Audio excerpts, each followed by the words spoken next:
វីដេអូនេះគឺសម្រាប់បងប្អូនដែលមិនទាន់ចេះប្រើ AirDrop នៅលើ MacBook អញ្ចឹង AirDrop គឺវាមានប្រយោជន៍នៅពេលយើងទៅកន្លែងណាមួយដែលអត់មានអ៊ីនធឺណិតហើយចង់ផ្ញើឯកសារទៅវិញទៅមកដោយមាន MacBook 2អញ្ចឹងដើម្បីប្រើ AirDrop បានមកតាមដានទស្សនាវីដេអូនេះទាំងអស់គ្នាឥឡូវតោះខ្ញុំចង់ផ្ញើ file ចម្រៀងមួយទៅកាន់ MacBook មួយទៀតអញ្ចឹងខ្ញុំគ្រាន់ចុចបើកខាងស្ដាំហើយយកពាក្យ Share ហើយយកពាក្យ AirDrop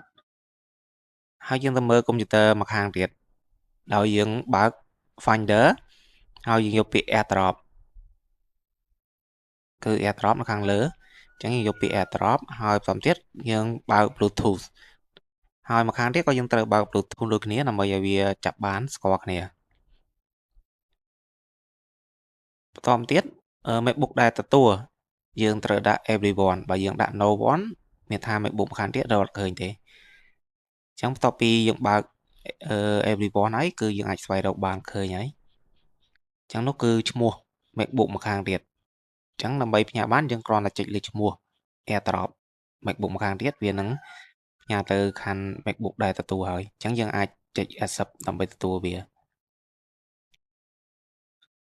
ហើយឯកសារគឺបានលោតចូលហើយអញ្ចឹងនេះគឺជាវិធីងាយស្រួលនៅពេលយើងខ្វះអ៊ីនធឺណិតឬក៏ទៅកន្លែងអត់មានអ៊ីនធឺណិត